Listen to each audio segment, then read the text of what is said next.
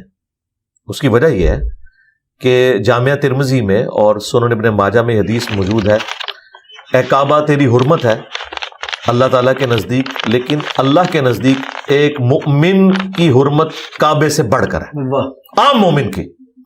تو مجھے بتائیں اگر مولا علی کعبے میں پیدا ہوں تو یہ کعبے کی فضیلت ہو سکتی ہے، مولا علی کی نہیں. اب روایت کیا کہتی ہیں؟ روایتیں جو موجود ہیں نا، المستدرک للحاکم میں روایت موجود ہے، لیکن اہل سنت کے جو محدثین ہیں ان کی اکثریت ان روایتوں کو صحیح نہیں سمجھتی. اگر کوئی اسے صحیح بھی سمجھتا ہے تو میرے نزدیک اس سے حضرت علی کی فضیلت ثابت نہیں ہوگی، کعبے کی فضیلت ثابت ہوگی، کیونکہ میرے نزدیک حضرت علی کا جو مقام ہے وہ کعبے سے بڑھ کر ہے. مستند اور اچھا جواب تھا آپ کا. مجھے یہ بتائیں کہ آپ کے نزدیک جو بابے ہیں اولیاء کرام، آپ ان کو بہت زیادہ ٹارگٹ کرتے ہیں. مجھے بتائیں اولیاء کرام کو نہیں، بابوں کو. بابوں کو. ہاں، وہ بابے کون سے ہیں؟ وہ بابے وہ ہیں کہ جن بابوں کے بارے میں بابوں کے ماننے والے کہتے ہیں کہ انہوں نے اپنے نام کا کلمہ پڑھوایا تو ٹھیک کیا.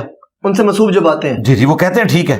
نہیں وہ تو کہتے ہیں غلط بھی ہے. کب کہا؟ آپ چشتی رسول اللہ کی طرف جانا وہ تو اب ہے نا. نہیں کہاں جاؤں میں؟ اور اب جب قادیانیوں سے بات ہوگی تو قادیانی آگے سے یہ کہ ابھی آپ امتی نبی کی بات کریں گے، اور کیا بات کریں؟ تیرے ساتھ ہمارا مسئلہ ہی ہے ختم نبوت میں. حدیث بھی تو حضرت جھوٹی ہو سکتی ہے نا. وہ تو بات کی ہے نا، اب ادھر رہے بھائی. قادیانی جب ایک بات کرے گا تو قادیانی سے ختم نبوت پہ بات ہوگی نا. اگر وہ آگے کہ جی ابھی آپ مجھ سے کہیں گے جی غلام احمد قادیانی امتی نبی کیسے ہو گیا، جی یہی پوچھیں گے نا. تو اسی طریقے سے ایک بندہ آگے بابوں کا دفاع کرے گا تو اس سے تھانوی رسول اللہ، چشتی رسول اللہ کے اوپر بات کریں گے. اور اگر وہ کہتا ہے کہ جی چشتی رسول اللہ پہ مفتی منیب کا فتویٰ آ گیا تو بھائی یہ کریڈٹ تو ہمارے اسٹوڈنٹس کا ہے، ہماری ویڈیوز کا ہے.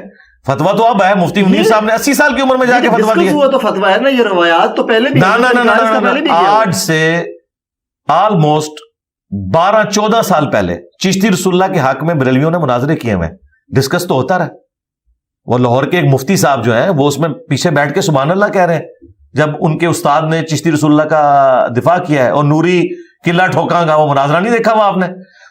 خواجہ نے کیا فرمایا؟ سنو کہ میں کون ہوں اور کیا ہوں. محمد الرسول اللہ صلی اللہ علیہ وسلم کے دربار کے کمینے غلاموں میں سے ایک ہوں، کمینے غلاموں میں سے ایک ہوں، کمینے غلاموں میں سے ایک ہوں. تو چشتی رسول اللہ کا تو وہ دفاع کر رہے ہیں، یہ لوگ دفاع کرتے تھے. میں ذرا مستند اولیاء کرام بابوں کی طرف آ جاتا ہوں. مستند کون سے ہیں جی؟ آپ نام لے لیں. ہاں جی، مستند سب سے زیادہ مستند جو ہے وہ اہل البیت ہیں علیہم السلام، اور ان کے بعد خلفائے راشدین ہیں اور صحابہ کرام ہیں, صحیح العقیدہ تابعین ہے, تبع تابعین ہے, اور ان کے بعد وہ محدثین جن کے اوپر امت کا اتفاق ہے, امام بخاری, امام مسلم, امام حنیفہ, امام شافعی, احمد بن حنبل, اس طرح کے جو تو جن کے بارے میں فرمایا گیا جو متقی و پرہیزگار ہے وہ اللہ کا ولی, اس کے بارے میں آپ کا جی جی وہ یہ لوگ ہیں نا.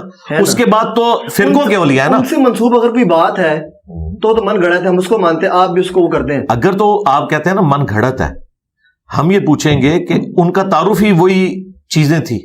مثلا اگر ایک بندہ کہتا ہے کہ جی کشف المحجوب میں علی بن عثمان حجویری نے جو رسول اللہ کے اوپر یہ جھوٹا الزام لگایا کہ وہ اپنے صحابی کی بیوی کے اوپر عاشق ہوئے اور بعد میں شادی کر لی, اور اس سے انہوں نے بایزید بستامی کا سکر ثابت کیا, اور جنید بغدادی کا صحف ثابت کرنے کے لیے حضرت داؤد علیہ السلام کا اپنی صحابی کی بیوی کے ساتھ سکینڈل لکھا, تو یہ علی حجویری صاحب نے نہیں لکھا تھا. تو ہم پوچھیں گے کہ بھئی ابھی تک تو آپ لوگ پرنٹ کر رہے تھے, آپ کہتے ہیں نہیں یہ الحاقی باتیں ہیں. ہم تو اس کے علاوہ بھی کئی باتیں دکھائیں گے جو الحاقی ہوں گے. الٹیمیٹلی پتہ اس کا علاج کیا ہوگا کہ کشف المحجوب سے ہی آپ کو اعلان برات کرنا پڑے گا, اور جب آپ کشف المحجوب سے یا ان کتابوں سے اعلان برات کریں گے نا تو یہ کتابیں فارغ نہیں ہوں گی, صرف بندے بھی فارغ ہوں گے, کیونکہ اگر کتابیں نہیں رہتی نا تو بندے فارغ ہیں. آپ کہیں نہیں امام غزالی تو تھے لیکن کیمیائے سعادت کوئی کتاب نہیں, احیاء العلوم کوئی کتاب نہیں, مکاشفۃ القلوب کوئی کتاب نہیں. ہم کہیں گے پھر تعارف کیا ہے اس بندے کا, تو تعارف بھی ختم ہو گیا.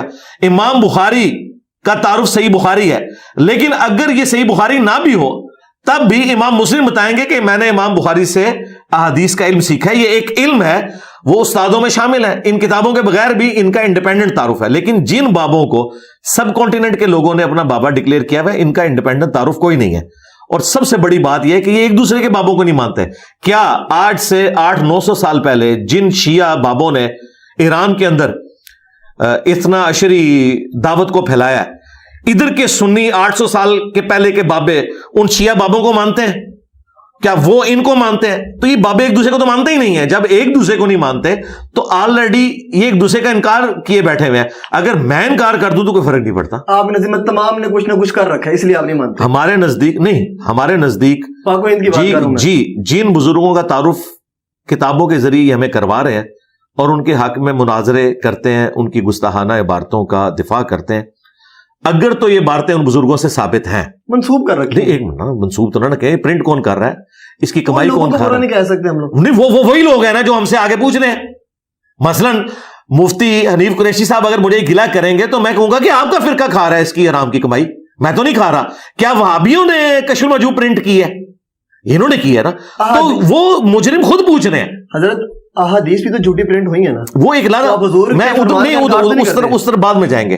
فی الوقت اس طرف آئیں کہ جو لوگ ہم سے آگے اسی سے ریلیٹ ہو جی میں نے ان ساری باتوں کے جواب ریکارڈ کریں, حدیث کی طرف بعد میں آئیں گے. پہلی بات یہ کہ نبی علیہ السلام کی جو احادیث ہیں ان کا کیا لینا دینا کسی بزرگ کی ذاتی تعلیمات کے ساتھ. نبی علیہ السلام تو دنیا میں اللہ کے ریپریزنٹیٹیو ہیں, دین پھیلانے کے لیے آئے ہیں. یہ بابے تو امتی ہیں, چپ کر کے اپنا نماز روزہ کرتے اور جاتے ہیں دنیا سے, جان چھوڑتے ہیں ہماری. یہ کیوں کتابیں لکھ کے ہمارے متھے مار گئے؟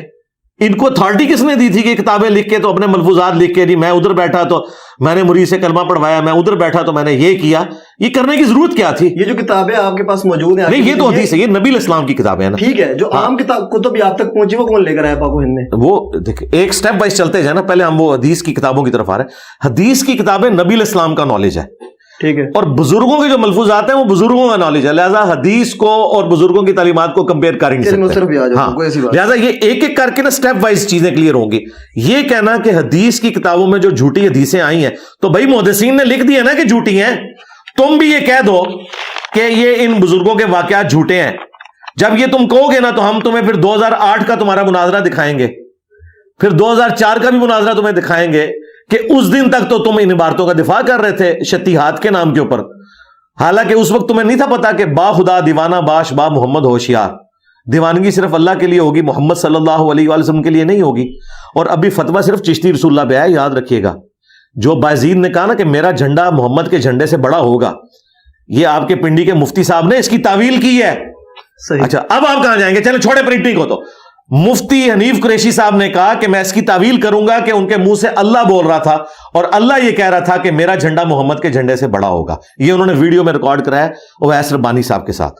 اس کے علاوہ اور بہت ساری جو ہے نا وہ تعویلات ہیں. مثلا یہ جو مرزا صاحب جو ہے نا اپنی انہوں نے وہ بنائے ہوئے لوگوں کو کہتے ہیں کہ میرا جھنڈا لوائی اعظم من لوائی محمد، میرا جھنڈا محمد صلی اللہ علیہ وسلم کے جھنڈے سے بڑا ہے.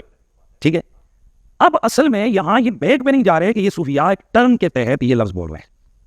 ٹرم کیا ہے؟ وحدت الوجود. یہ خاص کیفیت ہے، جذب کی خاص کیفیت ہے، یہ کوئی عام بات نہیں ہے. اب میں اس کی تعویل کر رہا ہوں جو ہے نا لوائی اعظم من لوائی، میرا جھنڈا محمد کے جھنڈے سے بڑا ہے. صوفیاء یہ کہتے ہیں کہ یہ جس طرح حضرت موسیٰ علیہ السلام طور پہ گئے تو وہاں درخت میں سے آواز آئی انی انا اللہ رب العالمین، تو اللہ تعالیٰ بوٹے سے بول سکتا ہے، زبان ولی سے نہیں بول سکتا. تو اب یہ زبان بایزید کی نہیں تھی، زبان ان کی ایک کلام رائی ہو رہا ہے اور وہ کہہ رہے ہیں میرا جھنڈا محمد کے جھنڈے سے بڑا. اب تو کتابیں تو ختم ہو گئی نا، یہ تو ویڈیو میں آ گیا، بس اسی کو اب آگے لے کے چلیں گے. ہم یہ پوچھتے ہیں کہ قیامت والے دن شفاعت کا جھنڈا جو اللہ نے دینا ہے وہ تو دینا ہے نبی علیہ السلام کو. بے شک. بایزید کے پاس کون سا اللہ والا جھنڈا ہوگا جو ان کے منہ سے اللہ بول رہا ہوگا؟ اس کو کیا ڈیفینڈ کریں گے؟ قیامت تو قیامت ہے. نہیں ہوتا قیامت تو ان پہ میں نے ڈھا دی نا کہ قیامت والے دن نہیں، ہمیں نبی علیہ السلام نے بتا دیا نا ایسا ہی ہے کہ میں اولین اور آخرین کا خطیب ہوں. جب سارے اولین اور آخرین جمع کیے جائیں گے، بخاری مسلم میں ہے، میں اللہ کے حضور ان کی شفاعت کروں گا. نبی علیہ السلام شفاعت کا جھنڈا اٹھائے ہوئے ہوں گے.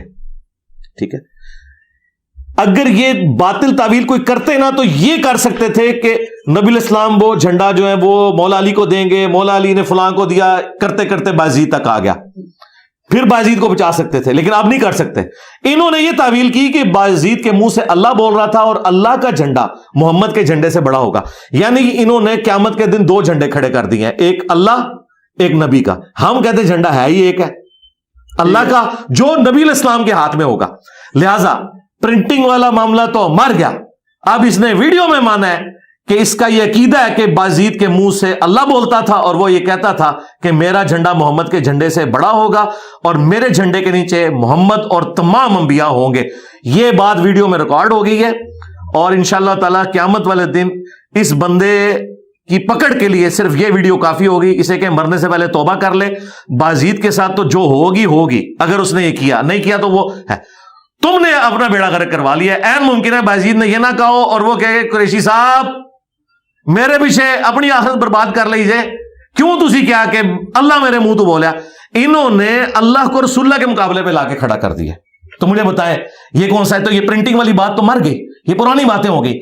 اللہ کا شکر ہے میرے شور مچانے کی برکت سے ان کا اندر کا جو وہ سارا عقیدہ تھا نا وہ کھل کے نا انہوں نے الٹی کر دیا.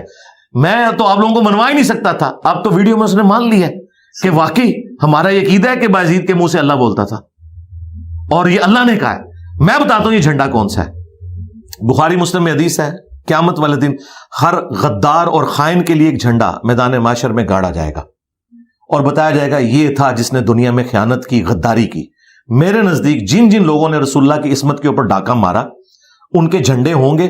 وہ لواء الحمد والا جھنڈا نہیں ہوگا شفاعت والا. یہ جھنڈے وہ ہوں گے کہ دنیا کو بتایا جائے گا کہ اے او بزرگ جنہیں رسول اللہ کی عزت کے اوپر ڈاکہ مارا، پہچان لو اس کی بوتھی، دیکھو اب اس کے ساتھ کیا کرنے والے ہیں.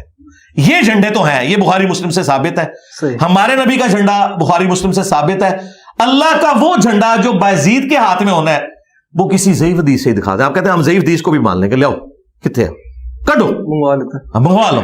ہاں تو ہوں میں کہاں ٹائم قیامت تک ہی ہو، ٹائم قیامت تک واقعی ہونا بھی چاہیے. اور میں امید کرتا ہوں یہ آپ نے لے کے آنا ہے، یہ کیمرے کی طرف دیکھ کے کہیں کہ میں امید کرتا ہوں. بلکہ جو میں نے پہلا سوال آپ سے کیا کہ اگر آپ پرچم حق بلند کر دیں پہلی بیعت میں آپ کی کروں گا. پہلا اسٹوڈنٹ نہیں، میں نے بیعت نہیں کروانا، میں آپ کو رسول اللہ کے ساتھ جوڑوں گا. پہلا اسٹوڈنٹ میں آپ کو بنوں گا. ٹھیک ہے جی. میڈیا پرسنز میں اختلاف کرتے ہیں نا آپ سے وہ لوگ. جی جی کریں کوئی مسئلہ نہیں. ولایت کا معیار آپ کے سامنے کیا ہے؟ وہی ہے جو قرآن و سنت نے بیان کیا ہے. ولایت کا معیار یہ ہے کہ قرآن و سنت کا ماننے والا، قرآن و سنت کی ماننے والا اپنی ذاتی تعلیمات کو دین کا نام نہ دے، اپنی ہر چیز کو قرآن و سنت سے ثابت کرے. کیونکہ دنیا پہ اللہ تعالیٰ کا نمائندہ وقت کا پیغمبر ہوتا ہے. آپ مجھ سے پوچھیں نا، مجھے آپ میری ذات کو بھی ڈسکس کرنا شروع کر دیں، عقائد سے لے کے اعمال تک میں ایک ایک چیز کو ڈیفینڈ کروں گا. مثلا آپ مجھ سے پوچھیں کہ آپ نے وائٹ پگڑی کیوں باندھی ہوئی ہے، میں آپ کو بتاؤں گا. المستدرک للحاکم میں حدیث موجود ہے، نبی صلی اللہ علیہ وآلہ وسلم نے عبد الرحمن بن عوف کو اپنے مبارک ہاتھوں سے سفید پگڑی باندھی اور اس کا ایک شملہ چپے کے برابر چھوڑا. اور اسی طریقے سے صحیح مسلم میں ہے کہ نبی علیہ السلام نے 2 شملے بھی کالی پگڑی کے اپنے چھوڑے، یعنی 2 شملے چھوڑنا بھی ثابت ہے. تو میں نے اس لیے پگڑی باندھی بھی ہے. آپ مجھ سے پوچھیں کہ آپ نے ریڈ کلر کا سوٹ کیوں پہنا ہے، تو میں آپ کو کہوں گا بخاری اور مسلم میں حدیث ہے نبی علیہ السلام کو سرخ لباس محبوب ترین تھا. آپ سرخ کرتا استعمال کرتے تھے, سرخ چادر استعمال کرتے تھے. ٹھیک ہے, کرتے کی بات کریں گے تو میں نے کرتا پہنا ہوا ہے. آپ جو بھی بات کریں گے میں اس کی کوئی دلیل لے کے آؤں گا نا. نماز میں نے اس طریقے سے کیوں پڑھی, میں دلیل بتاؤں گا آپ کو. نماز میں نے جمع کیوں کی, اس کی بھی دلیل دوں گا. یہ ہمیں بتائیں کہ جو یہ دین لے کے چل رہے ہیں, یہ دین کہاں لکھا ہوا ہے؟ ایک سوال یہاں پر, آپ ولایت کو کرامات کے ساتھ اٹیچ کرتے ہیں بہت زیادہ. نہیں لادا ہے, ولایت کا تو کرامت سے کوئی تعلق ہی نہیں. اکثر کہتے ہیں نا کہ باب فلسطین میں جو نہیں یہ کہتے ہیں, آپ بھی تو کہتے ہیں. نہیں میں تو ان کے کہنے پہ کیوں نہیں بچا رہے؟ جی ان کے کہنے پہ نا, کیونکہ خادم رضوی صاحب نے کہا تھا کہ امت مر جائے کہ نبی کی گستاخیاں ہو رہی ہیں اور امت جو ہے نا وہ ان گستاخانہ فلموں اور کارٹونز کے خلاف کچھ نہیں کر رہی. یہ کہتے تھے نا خادم رضوی صاحب, ویڈیو میں ریکارڈ ہے. امام مالک فرماتے تھے پھر امت زندہ کیوں ہے, پھر مر جائے ساری, پھر مر جائے ساری. پوری عالم اسلام اس وقت یا تو مر جائے, یا تو مر جائے سارا عالم اسلام, یا پھر حضور کی عزت پر پہرا دے. بس دو باتوں میں سے ایک بات ہے بس, یا سارا اکٹھا ہو کے مر جائے تو یا پھر فرانس کو جواب دے. تو میں نے خادم رضوی صاحب سے کہا تھا کہ آپ اس فرقے سے ہیں جن کا یہ دعویٰ ہے. کوکب نورانی صاحب نے ویڈیو میں بھی آ کے کہا ہے کہ پاکستان کے اصل وزیر اعظم جو ہے وہ داتا صاحب ہے. اسلامی جمہوریہ پاکستان اس وطن میں ایک تو ہے ملکی حکمران جو بدلتے رہتے ہیں, مگر اس ملک کے روحانی تاجدار اصل بادشاہ میرے داتا صاحب رحمت اللہ تعالی علیہ حضرت سیدنا علی بن عثمان حجویری المعروف سیدنا داتا گنج بخش رضی اللہ تعالی عنہ. ان کا یہ کہنا ہے, چونکہ میں تو خود بریلوی رہا ہوں, مجھ سے زیادہ کون تصوف جانتا ہے, یہ کہتے ہیں سب سے اوپر دنیا میں غوث ہوتا ہے جسے قطب مدار بھی کہتے ہیں, اس کے نیچے پھر 4 کتب ہوتے ہیں, ہر کتب کے نیچے اتنے ابدال ہوتے ہیں اور یہ پوری ہرارکی بیان کرتے ہیں اور کائنات کا نظام وہ چلاتے ہیں, وہ کلی ہوتا ہے جی کتب.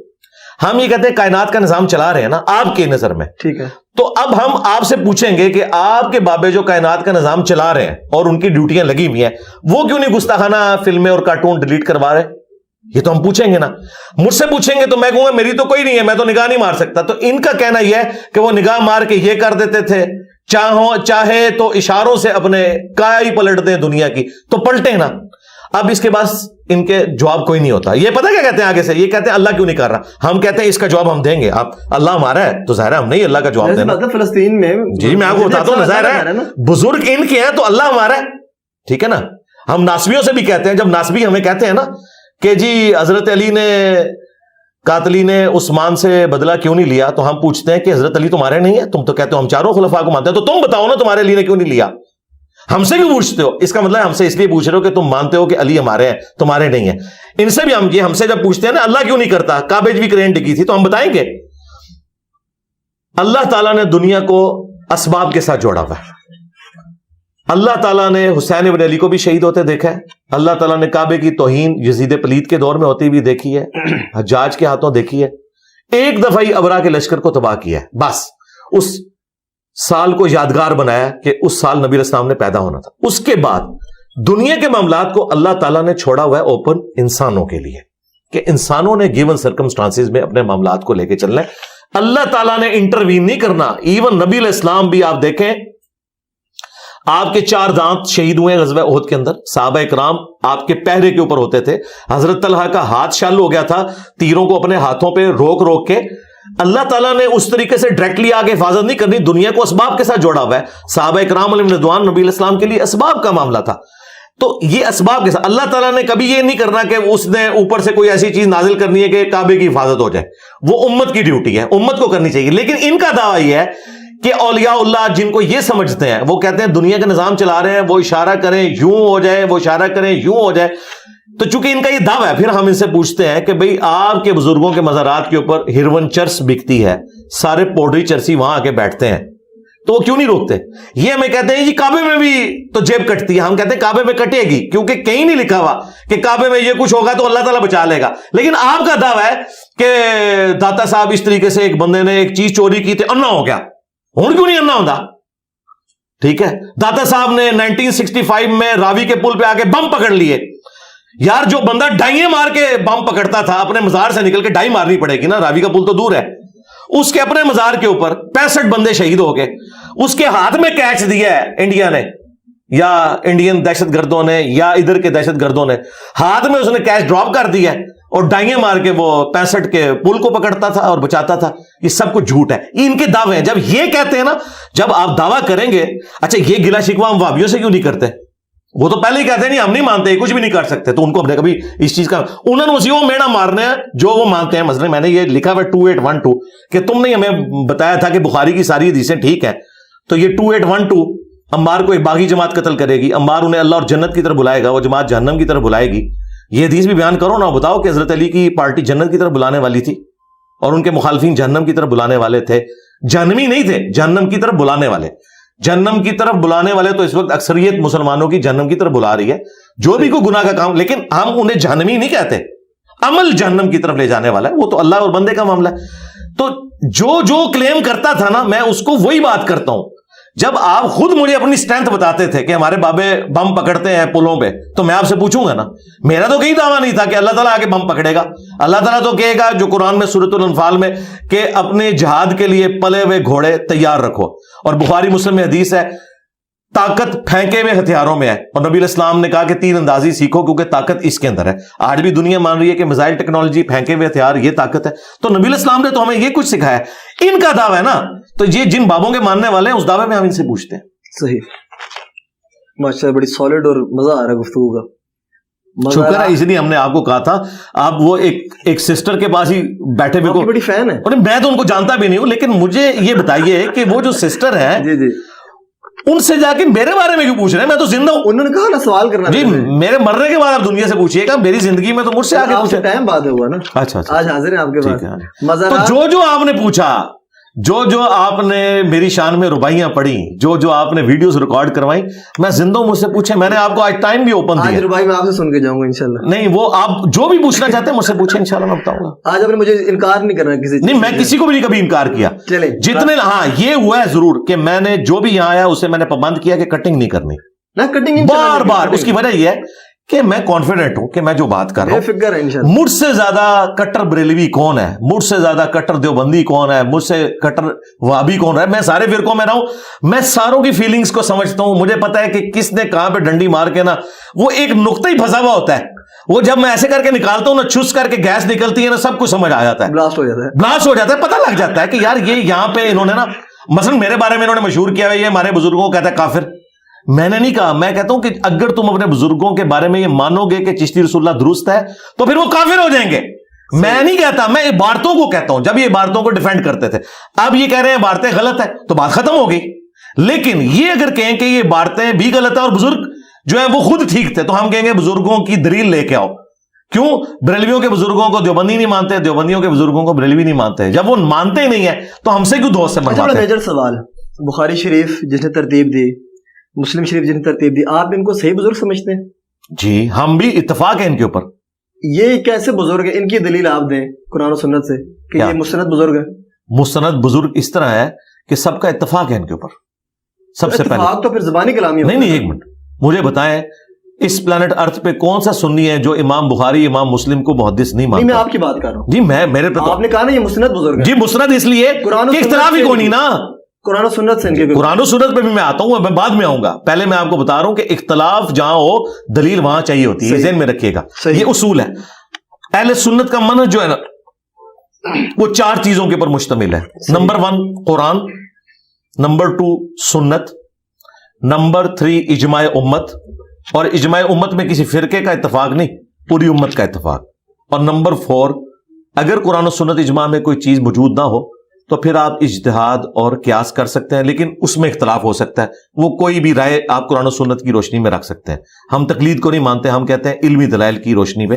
جس طرح آج کل کے میجورٹی جو مسائل ہیں, یہ امام حنیفہ, امام شافعی, امام احمد بن حنبل, امام مالک, نہ ان کو پتا تھے نہ ان کے شاگردوں کو, نہ ان کے شاگردوں کے شاگردوں کو, کیونکہ ان کو تو فوت ہوئے 1200 سال ہو گئے. انہیں کیا پتا کہ جی ٹرین میں نماز کا مسئلہ کیا ہے, ہوائی جہاز میں نماز کا مسئلہ, بلڈ ڈونیشن کا مسئلہ, سپیکر میں نماز کا مسئلہ, ویڈیو کیمرے کا مسئلہ, یہ تو ان کو پتہ ہی نہیں ہے. تو پھر حنفی کہاں سے ہوئے؟ آج کی علماء بتائیں گے نا. لہٰذا وہ چوتھی چیز تو سائڈ پہ ہوگی. پہلی 3 چیزیں قرآن, سنت, اجماع. اجماع امت ہے اہل سنت کے تمام مکاتب فکر, حنفی, شافعی, مالکی, حنبلی. اہل حدیث کو بیچ میں شامل کر لیں. اور حنفیوں میں بھی دو فرقے بریلوی اور دیوبندی کہ قرآن کے بعد سب سے افضل کتاب ہے صحیح بخاری اور صحیح مسلم ہے. تو صحیح بخاری اور صحیح مسلم کو قرآن کے بعد سب سے افضل کتابیں اہل سنت کی بنیادی کتابیں مانتے ہیں, اس وجہ سے کہ وہ امام بخاری امام مسلم کو اہل سنت کا امام مانتے ہیں. صحیح. اختلاف کوئی نہیں. دلیل یاد رکھیے گا ہمیشہ اس وقت ہوتی ہے جب اختلاف ہو.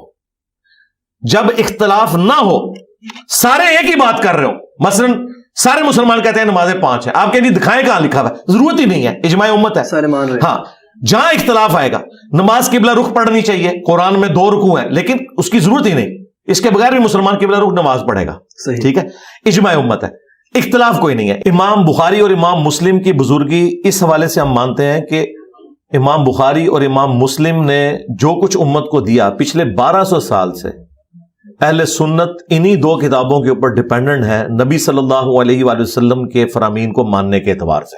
صحیح. تو لہٰذا یہ وہ بابیں ہیں جن کو ہم بھی مانتے ہیں.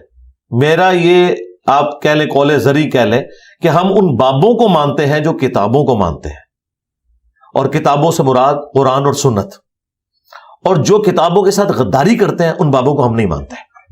امام بخاری امام مسلم نے جو کچھ بیان کیا وہ انہوں نے اپنی سند سے رسول اللہ تک پہنچایا ہے صلی اللہ علیہ وآلہ وسلم.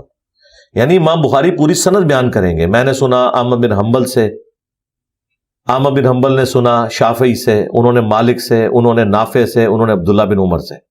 اس طرح پوری چین بیان ہوتی ہے.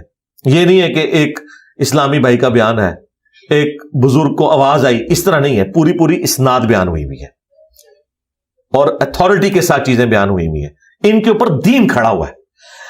اب جو صوفیاء ہیں, جو بعد کے لوگ ہیں, ان کی تو کوئی اسناد نبی علیہ السلام تک جا ہی نہیں ہے. یعنی آپ مجھے بتائیں کہ جی یہ سلطان بہو نے حدیث کی کتاب لکھی ہے. سلطان بہو نے حدیث کی کتاب تو دور کی بات ہے, انہوں نے پتہ نہیں حدیث کی کتاب پڑھی بھی ہوئی تھی کہ نہیں, یا قرآن کی کوئی تفسیر انہوں نے لکھ کے آپ کے حوالے کی ہو. صحیح. یہ کہتے ہیں نا اسلام بابوں نے کلمہ پڑھایا ہے, وہ آپ نے بیچ میں بات بھی کی تھی, مجھے اچانک یاد آ گئی. ڈاکٹر ذاکر نائک نے سینکڑوں ہندوؤں کو کلمہ پڑھایا ہے, تو مفتی حنیف قریشی صاحب انہیں ولی اللہ مان لیں گے؟ کبھی بھی نہیں. انہوں نے کیمرے میں آ کے کہا ہے ڈاکٹر ذاکر نالائک. اچھا جی. اور آپ کو پتا ہے کہ بریلوی ذاکر نائک کو کیا سمجھتے ہیں.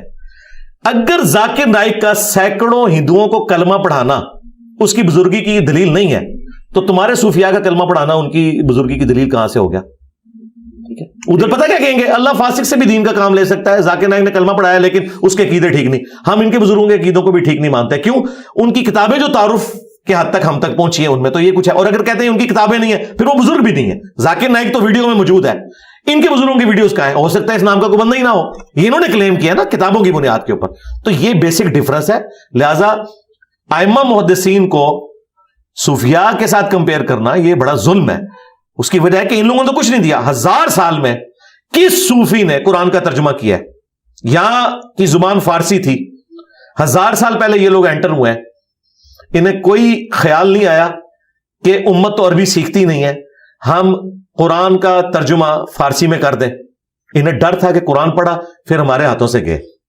خود کتابیں فارسی میں لکھتے رہے ہیں. علی اجویری صاحب نے کشف المحجوب عربی میں کیوں نہیں لکھی, فارسی میں لکھی؟ کیوں؟ ان کی آڈینس فارسی تھی.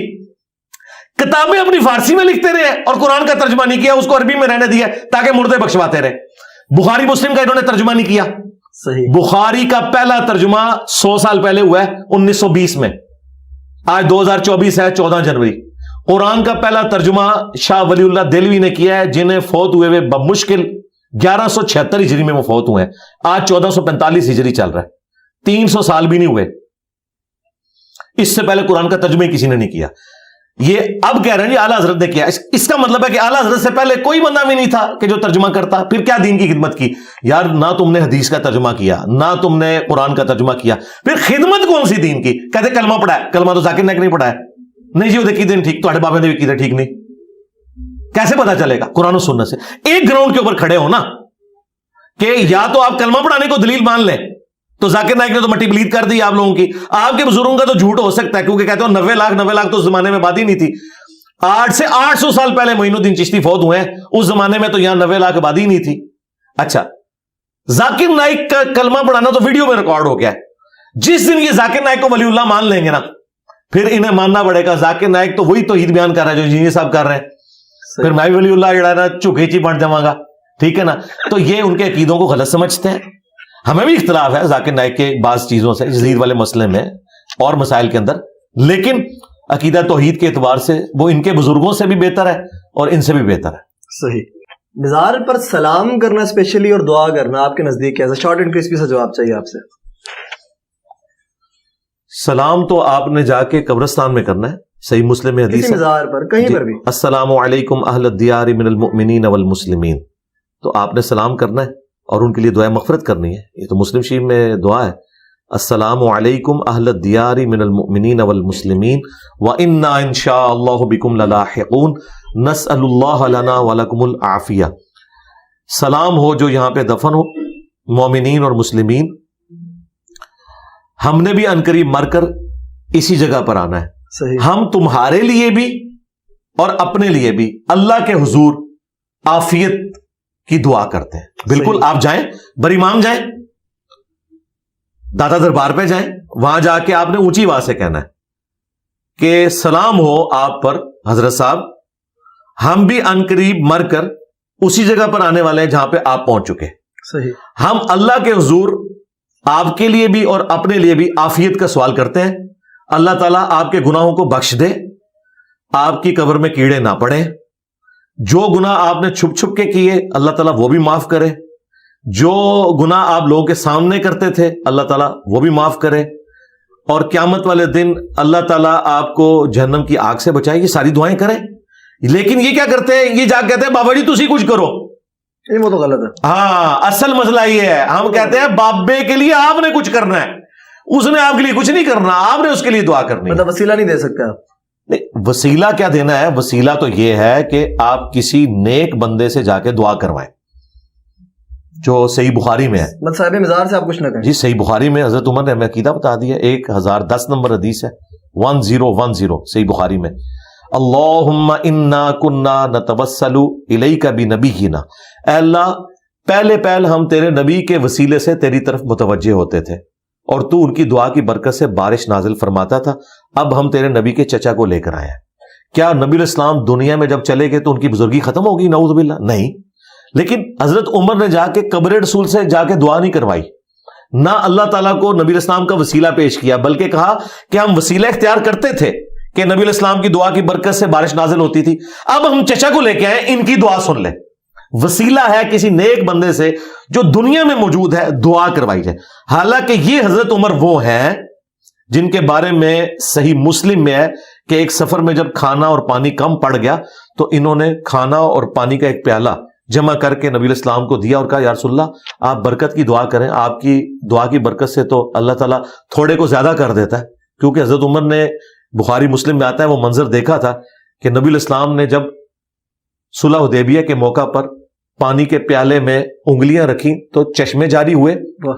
جابر بن عبداللہ کہتے ہیں کہ 1500 صحابہ نے پانی پیا, جانوروں کو پلایا, اپنے مشکیزیں بھی بھر لیے, تب بھی وہ پانی زیادہ تھا. اور جابر بن عبداللہ کے الفاظ ہیں بخاری مسلم میں, ہم 1,00,000 بھی ہوتے ہیں نا وہ پانی زیادہ تھا. اب حضرت عمر دعا کروا رہے ہیں, حضور کی دعا کی برکت سے وہ بڑھ گیا. لیکن وہی حضرت عمر حضور کی وفات کے بعد یہ نہیں کہہ رہے یا رسول اللہ قبر سے ہاتھ باہر نکالے میں پیالہ لے کے آیا ہوں, جس طرح یہ کہتے ہیں جی شیخ عبد القادر جیلانی کا مرید تھا شیخ احمد رفائی, وہ قبر رسول پہ 550 سال بعد حضور کی وفات کے حاضر ہوا اور نعتیہ اشعار پڑے اور نبی الاسلام نے قبر سے ہاتھ باہر نکال دیا. 90,000 لوگوں نے منظر دیکھا جس میں عبد القادر جیلانی بھی شامل ہے. یہ دیوبندیوں نے بھی لکھا, شیخ زکریا کاندلوی نے فضائل حج میں, اور بریلویوں کے فیضان سنت میں لکھا ریاض قادری صاحب نے. ہم یہ کہتے ہیں کہ یہ ہاتھ مبارک سیدہ فاطمہ کے لیے تو کبھی نہیں نکلا, اما عائشہ کے لیے تو یہ ہاتھ نہیں نکلا جب وہ جمل کے لیے جا رہی تھی. یہ بعد والے کہاں سے کہتے ہیں کہ یہ ہاتھ نکلا؟ یہ بالکل جھوٹ بولتے ہیں. اور سب سے بڑی بات وہ کہتے ہیں عبد القادر جیلانی بھی منظر دیکھ رہے تھے. عبد القادر جیلانی کی بدبختی ہے کہ منظر ہی دیکھتے رہے, ہاتھ نہیں چوما انہوں نے, ان کے مرید نے چوم لیا. یہ سب کچھ فراڈ ہے, جھوٹ ہے. صحابہ کرام کے زمانے میں ایسا کچھ نہیں ہوتا تھا.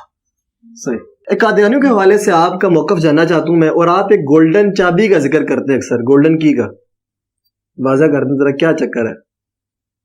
قادیانی ظاہر ہے کہ انہوں نے ایک جھوٹی نبوت کلیم کی ہے, ٹھیک ہے, تو وہ بخاری مسلم میں حدیث ہے قیامت اس وقت تک نہیں آئے گی جب تک کہ 30 جھوٹے دجال نہ پیدا ہو جائیں صحیح. میری امت کے اندر اور وہ دعوے نبوت بھی کریں گے. تو غلام احمد قادیانی بھی انہی دجالوں میں سے ایک دجال تھا صحیح.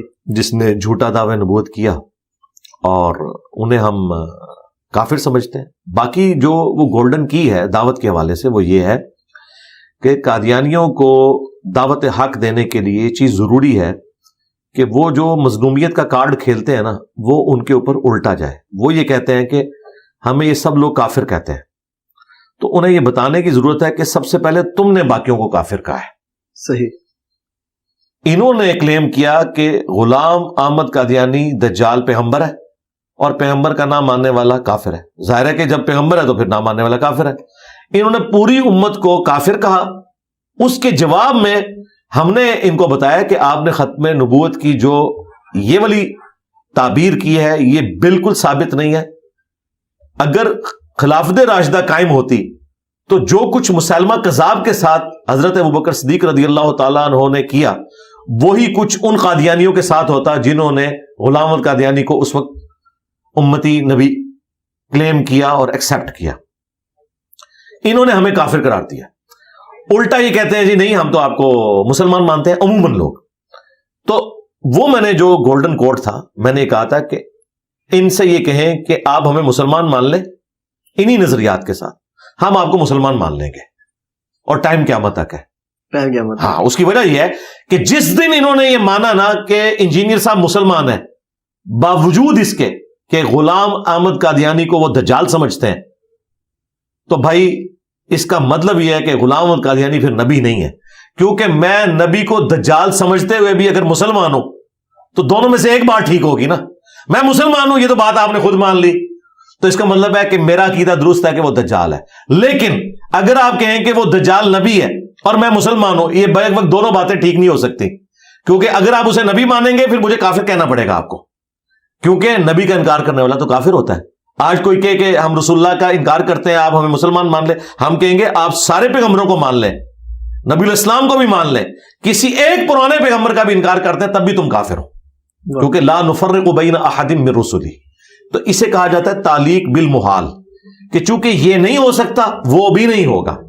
یہ میں نے یہ بات کی تھی جس کو انہوں نے کہا یہ کہتا جی ہم قادیانی کو مسلمان ماننے کے لیے تیار ہیں. تو یہ بات اس طریقے سے ہوئی تھی اور یہ اسلوب قرآن میں بھی ہے.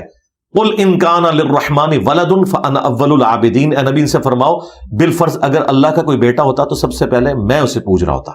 مراد یہ کہ چونکہ میں اب کسی کو نہیں پوج رہا, اللہ کا بیٹا کوئی نہیں ہے. تو یہ سمجھانے کے لیے علم الکلام ہوتا ہے. اور یہ باتیں یہ پہلے خود ایک دوسرے سے کرتے ہیں. خود شاہ احمد نورانی صاحب نے, پتہ ہے آپ کو, جب قادیانیوں کو کافر قرار دیا نا تو اس وقت بریلوی بغلیں بجاتے تھے کہ ہمارے شاہ احمد نورانی صاحب نے ان کے مرزا طاہر کو خاموش کروا دیا تھا اسمبلی کے اندر. صحیح. اور وہ یہی بات جو انجینئر صاحب نے کی یہی کہہ کے, کیونکہ بھٹو صاحب ریلیکٹنٹ تھے, وہ تو سیکولر آدمی تھے, ان کو تو ان چیزوں سے کوئی لینا دینا نہیں تھا. شاہ احمد نورانی صاحب نے کہا کہ بھٹو صاحب یہ تو آپ کو بھی کافر سمجھتے ہیں. تو بھٹو صاحب نے پوچھا کہ بھئی میں مسلمان ہوں, کافر. انہوں نے کہا جی آپ کافر ہیں, چونکہ ہم اس کو نبی مانتے ہیں تو جو نبی کو نہ مانے وہ کافر ہے. انہوں نے کہا منڈو انہوں. یہ لوگ فخریہ کہتے تھے کہ شاہ احمد نورانی صاحب نے علم الکلام سے اس طریقے سے اپنی فائٹ لڑی. تو یہی فائٹ ہم بھی آپ کو بتا رہے ہیں کہ جب کبھی یہ مظلومیت کا کارڈ کھیلیں آپ ان کے سامنے یہ بات رکھیں. صحیح ہو گیا. اب ذرا سادہ سادی سے گفتگو ہے, آپ کی اصل وجہ شہرت کیا ہے خود بتائیں. قرآن و سنت کے دلائل جو مجھ سے پہلے کسی نے اس طریقے سے پبلک میں بیان نہیں کیے, تنقید کو اور میرے بعد بھی نہیں کیے ابھی تک. میں انتظار میں ہوں کوئی ایسا بندہ ملے میں اس کو یہاں پہ بٹھاؤں. تنقید کو کس طرح لیں گے؟ تنقید کی وجہ شہرت, جو تنقید کرتے ہیں یہ بھی اصل وجہ شہرت میں آتی ہے. تنقید تو میں نے کیا کرنی میرے بھائی, ہم تو ڈسے ہوئے ان کے. نہیں دلیل اور جو بات کرتا ہوں پیشن سے کرتا ہوں. مجھے بتائیں آج کے اس ماڈرن دور کے اندر جب ایک نوجوان بیٹا اپنے باپ کی غصے والی بات نہیں سنتا تو کیا وجہ ہے کہ آج لاکھوں نوجوان میری بات سن رہے ہیں, میں تو ان کا باپ بھی نہیں ہوں. بات کا پیشن, سچائی وہ اثر دکھاتی ہے. ایک والد اپنے بچوں کو دین سکھانا چاہتا ہے, کس مدرسے میں لے کے جائے, کس جگہ لے کے جائے؟ مدرسوں سے بچا کے رکھے, خود سکھائے, پہلے خود سیکھے اور پھر سکھائے. خود کہاں سے سیکھے؟ وہ مسلمان نہیں ہے, خود سے تو حدیث پڑھنا مشکل ہے نا, قرآن کیوں؟ کوئی مشکل نہیں ہے. جن سے آپ نے پڑھنا ہے ان کو تو آتا ہی کوئی نہیں ہے. مجھے بتائیں کتنی مساجد کے امام ہیں جنہیں قرآن ترجمے سے آتا ہے, خطیبوں کو بھی نہیں آتا. تو جدھر آپ نے سیکھنے جانا ہے تو پہلے تو یہ جتنے امام مسجد اور خطیب ہیں انہیں مدرسے میں داخل کریں نا, ان کو خود نہیں آتا تو یہ بھی تو آخر کسٹوڈین بنے ہوئے نا امت کے. ٹھیک ہے. ہاں تو جائے اس طرح کہ احمد بریلوی صاحب کے پاس چلا جائے, انہوں نے مرنے سے پہلے اردو میں قرآن کا ترجمہ کر دیا. مجھے بتائیں احمد بریلوی کو تو عربی آتی تھی نا, یہ انہوں نے پیسے کمانے کے لیے ترجمہ کیا تھا یا عوام کے لیے کیا تھا؟ عوام کے لیے کیا تھا نا. اس لیے ہم کہتے ہیں کہ عوام جو ہے ان کے لیے جو ترجمہ ہوا وہ اسی لیے ہوا کہ عوام خود پڑھیں. احادیث کے جو ترجمے ہوئے ہیں اردو زبان کے اندر وہ اسی لیے ہوئے ہیں کہ تاکہ عوام پڑھے. صحابہ کرام کو بھی لکھنا پڑھنا نہیں آتا تھا, ان کی زبان میں قرآن تھا, سمجھ آ گیا. ہماری زبان میں بھی قرآن ہو چکے الحمدللہ, سارے فرقوں کا ترجمہ ہے, آپ خود پڑھیں. اور جہاں کہیں سمجھ نہ آئے علماء سے رابطہ کریں, اور ایک فرقے کے عالم سے نہیں, ساروں سے. اور پھر اس کے بعد آپٹیمل دیکھیں کہ کون بندہ بات قرآن و سنت کے مطابق کر رہا ہے اور کون ذاتی رائے دے رہا ہے. ٹھیک ہے. آج کا ٹرینڈنگ ایشو جو آج کل ڈاکٹر مرنگ بلوچ مسنگ پرسنس کے حوالے سے اسلام آباد میں, اس کے بارے میں کیا کہیں گے آپ؟ بلوچ مسنگ پرسن بلوچ ہوں یا پی ٹی آئی والے ہوں یا پی ٹی آئی کے دور میں اٹھائے جانے والے بلوچ ہوں, ہم ساروں کے بارے میں یہی عقیدہ رکھتے ہیں جو آئین کے اندر لکھا ہے کہ بیسک ہیومن رائٹس جو ہیں لوگوں کے وہ وائلیٹ نہیں ہونے چاہیے. اگر کوئی شخص مجرم ہے اس کے خلاف ثبوت لائیں اور عدالتوں میں پیش کریں. اس طریقے سے ماورائے عدالت ایکسٹرا جوڈیشل طریقے سے لوگوں کو اٹھانا, اغوا کرنا, یہ بالکل حرام ہے. اسلام جو ان کے ساتھ ابھی اسلام آباد میں رویہ ہو رہا ہے ٹھیک ہو رہا ہے؟ جی غلط ہے, کون کہے گا ٹھیک ہو رہا ہے. لیکن بات یہ ہے کہ اس رویے میں جو لوگ جا کے ویلاگز بنا رہے ہیں ہمارے پی ٹی آئی کے یوٹیوبرز, ان سے تو میں پوچھوں گا کہ تم لوگ تو وہ ہو کہ تمہارا پرائم منسٹر بننے سے پہلے انہی بلوچوں کے حق میں بولتا تھا, منظور پشتین کے حق میں بولتا تھا, اور مینگل صاحب کو اس نے اپنی حکومت میں شامل کیا تھا اسی بنیاد کے اوپر کہ مسنگ پرسن کا ہم مسئلہ حل کروائیں گے. 3.5 سال اس نے مسنگ پرسن کا مسئلہ تو کوئی نہیں حل کیا. الٹا ان کے سپورٹر جو یوٹیوب پہ ویلاگز بنانے والے, ان کے ہم نام ایک بھائی ہیں, وہ تو کہتے تھے کچھ نہ کچھ تو کیا ہے نا, تو یہ اٹھائے گئے ہیں. جس نے اب اپنی بیوی کے ساتھ وہاں جا کے معافی مانگی, بہت اچھی بات ہے, معافی مانگی ہے. اس کا مطلب ہے کہ ہم اس وقت صحیح کہتے تھے. ابھی بھی ہم جو ان کو کہہ رہے ہیں نا پی ٹی اے والوں کو اور ان کے یوٹیوبرز کو, 5-6 سال کے بعد ان کو پتا چلے گا کہ ہم ابھی بھی ٹھیک کہہ رہے تھے, لیکن ان کو سمجھ تھوڑی دیر بعد آتی ہے. عمران خان صاحب کے بارے میں آپ نے اکثر بیان آتا ہے, پچھلے پھنس بھی گئے آپ, کیا کہیں گے؟ ابھی کہاں سے میں تو کہاں سے پھنسوں, میں تو باہر بیٹھا ہوں, خان صاحب پھنسے میں. خان صاحب کہتے تھے نا میں ٹی وی اتروا لوں گا, میں اے سی اتروا لوں گا, تو خان صاحب پھنسے میں تو باہر ہوں. پی ٹی آئی کی موجودہ صورتحال خان صاحب, ہاں اس طرح پوچھے نا آپ, اس طریقے سے نا, یعنی آپ کوئی ایک بات پوچھیں اس کو آپ ڈسکس کریں. کیا بتاؤں میں کہ موجودہ پی ٹی آئی کے حالات, عمران حالات آپ کے سامنے ہیں. کل قاضی صاحب نے فیصلہ دے دیا ہے, بھلا ان سے لے لیا انہوں نے. آزاد قوم ہے ہم لوگ. جی آزاد قوم ہی ہے الحمدللہ. ہاں جی. کس طرح؟ کیوں الیکشن ہو چکا ہے یا ہونا ہے؟ نہیں الیکشن تو ہوگا انشاءاللہ 8 فروری کو ہوگا. مجھے لگتا ہے ہو گیا. نہیں ہو. اگر آپ کو لگتا ہے تو پھر آپ کو یہ بھی لگنا چاہیے کہ 2018 میں بھی پہلے کا ہی ہو گیا تھا جب پاناما کا کیس آیا تھا. اگر آپ یہ ماننے کے لیے تیار ہیں تو ہم آپ کی یہ بھی ماننے کے لیے تیار ہیں, لیکن اگر آپ کہیں کہ اس وقت نہیں مانتے تو ہم آپ کی یہ نہیں مانتے. باقی یاد رکھیں, میں اس ڈیسیژن سے جو بلہ واپس لیا نا جی میں دکھی ہوں, لیکن چونکہ یہ قانوناً بالکل صحیح ڈیسیژن ہوا ہے. ٹھیک ہے, یعنی قانوناً اس میں ٹیکنیکل کوئی خرابی نہیں ڈیسیژن میں, اخلاقاً ہے, قانوناً نہیں ہے. یہ 2021 سے ان کے مسئلے چل رہے تھے, ان کو مروایا ان کے وکیلوں نے. ان کو چاہیے تھا کہ اس طریقے سے گاؤں میں جا کے کاغذی کاروائی کر کے یہ نہ کرتے. جب ساری اسٹیٹ مشینری آپ کو الیکشن سے آؤٹ کرنے یا ہرانے کے لیے لگی ہوئی ہے, آپ کیوں اپنے کمزور پوائنٹ دیتے ہیں؟ آپ کو چاہیے تھا آپ یہ حرکت نہ کرتے, الیکشن کرواتے, اوپن آپ میڈیا کو بلاتے, یہ سب کچھ کرتے. اب یہ کمزور پوائنٹ کتنے انہوں نے دیے. اب قاضی صاحب نے جو فیصلہ دیا نا, اگر وہ فیور دیتے نا ان کو تو انہیں وہ سارے رولز توڑنے پڑنے تھے, ان کے پاس کوئی اور چارہ نہیں تھا. دکھ اس لیے ہوا ہے کہ پی ٹی اے والوں نے اپنا ہوم ورک کمزور کیا ہوا تھا, اور یہ بڑا اچھا ہوا کہ لائیو کوریج دکھائی گی, پوری نیشن کو پتا چل گیا کہ باہر صرف یہ لوگ نا تقریریں کرتے ہیں, اندر ان کے پاس کوئی کاغذ بھی موجود نہیں ہوتا. تو ڈیسیژن جو ہے قانون کے مطابق تو درست ہوا ہے, پاکستان کے مستقبل کے لیے ڈیسیژن درست نہیں ہے. لیکن ظاہر ہے کہ اس کے اوپر ہم کریٹیسائز اس لیے نہیں کر سکتے, اگر قانوناً غلط ہوتا تو میں کوئی پوائنٹ آف ویو بیان کرتا. یقیناً ان سے غلطی ہوئی ہے, اگر ایک بندے سے مس ہینڈلنگ ہوئی ہے سزا تو اسے ملنی چاہیے. اگر کوئی 140 پہ چلا رہا تھا, اب وہ یہ کہے کہ میری ماں فوت ہوئی تھی, میرے بچے کا ایکسیڈنٹ ہوا تھا, میں ذہنی ٹینشن میں تھا, مجھے جرمانہ نہ کریں, تو میں کہوں گا کہ یار چھوڑ دو. لیکن اگر وہ کہ میں اصول پہ کر رہا ہوں تو بھی جرمانہ تو بنتا ہے.